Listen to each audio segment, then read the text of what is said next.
1989. Berlinski zid. Pakao. 1991. počinje raspad Jugoslavije, a 1992. dolazi i sankcije. Ne nudim obećanja. Moj uspeh je stvarnost. Padale su žene tamo, jedno 4-5 ispred mene. Genex kompanija, ta gigantska mašina za posredovanje između istoka i zapada, gubi svoju razliku za opstanak.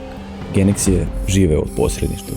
Kada su se oba tržišta zatvorila, posredništvo više nije imalo kupca. Bez deviza, bez partnera, bez političke stabilnosti, ovaj sistem se urušao. 1998. usledio je dramatičan krah. Iz General Eksporta izdvojeni su zdravi delovi, a matičnom preduzeću ostavljeni su samo dugovi. Poslovna kula polako se prazni. Kancelarije se zatvaraju, liftovi stare, održavanje se smanjuje.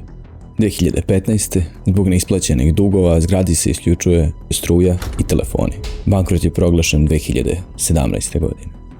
Ikona te kompanije, posle niza neuspelih pokušaja, 2023. godine prešla je u privatne ruke. Plato ispred, nekadašnji simbol modernosti, pretvara se u zonu sa naprzlim pločicama i grafitima.